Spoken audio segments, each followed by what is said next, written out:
안녕하세요. 지혜로운 투자자입니다. 오늘은 피터 린치의 투자 이야기라는 책에서 시장을 이기는 장기 투자라는 부분을 읽어드리도록 하겠습니다.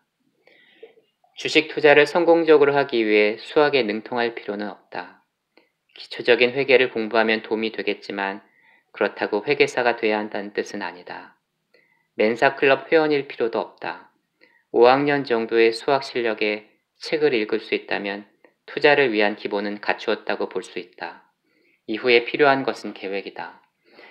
시간은 돈이다 라는 말이 있다. 이는 시간이 돈을 벌어준다로 수정해야 한다. 시간과 돈은 투자 성공을 위한 조합이다. 여러분은 뒤로 물러앉아 결과를 기다리는 동안 시간과 돈이 일을 하도록 내버려둬라. 채권 대신에 주식에 투자하기로 결정했다면 현명한 선택을 한 것이다. 이 말은 여러분이 시장에서 어떤 일이 벌어지더라도 주식을 팔지 않고 보유하기로 결심한 장기 투자자라고 가정한 것이다. 1년, 2년 또는 5년 안에 자금을 회수할 필요가 있는 사람들은 주식에 투자하면 안 된다. 주식 가격이 내년에 어떻게 될지 말해줄 수 있는 사람은 없다. 주식시장이 조정을 받으면서 손실이 날 때 투자금을 회수해야 하는 사람은 손해를 보고 시장을 떠나게 될지도 모른다. 20년이나 그 이상이 적절한 투자 기간이다. 20년 정도면 역사적으로 볼 때 가장 심각한 조정을 겪고도 수익을 낼 수 있는 기간이다. 전체 수익을 보면 주식은 1년에 11% 수익을 기록해왔다. 아무도 미래를 예측할 수 없지만 연 11% 수익률로 20년이 지나면 1만 달러는 8만 623달러로 증가하게 된다. 11% 수익률을 얻기 위해서 주식시장이 좋든 나쁘든 주식에 대한 충성을 맹세해야 한다.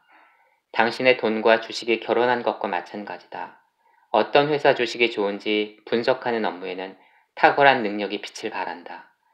하지만 아무리 능력이 뛰어나도 주식을 오랫동안 보유하고 있을 용기와 인내심이 없다면 평균 수준의 투자자에 불과하다. 훌륭한 투자자와 그렇지 못한 투자자를 구별하는 기준은 지적 능력이 아니라 원칙이다.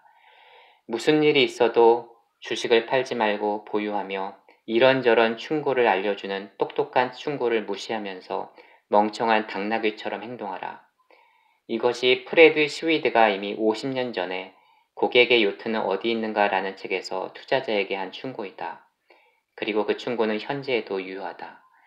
사람들은 지금까지 돈을 버는 비밀 공식 같은 것을 찾아 월가를 돌아다녔다. 수익을 내는 우량회사를 사서 충분히 타당한 이유가 없다면 팔지 말고 보유하라. 주가 하락은 매도해야 하는 이유가 아니다. 거울 앞에 서서 여러분의 주식에 끝까지 충실하겠다고 맹세하기는 쉽다. 어느 강연장에 가서 스스로 장기 투자자라고 생각하는 사람만 손들어 보라고 하면 모든 사람이 손을 든다. 요즘에는 장기 투자자가 아니라고 말하는 사람을 찾아보기 어렵다.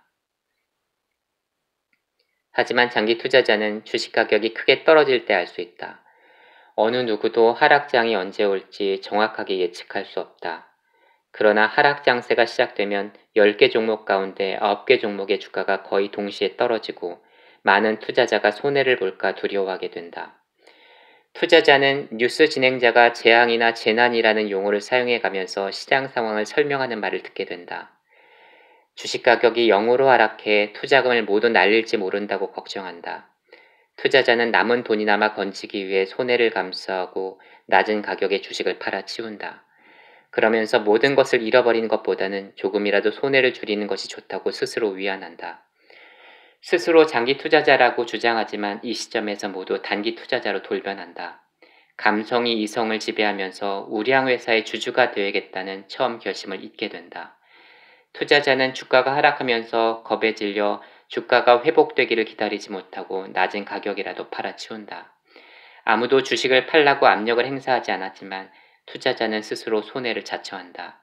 이런 사실을 깨닫지 못하면 시장의 고점과 저점을 맞추려고 노력하는 함정에 빠질 수밖에 없다. 오늘은 여기까지 할게요. 감사합니다.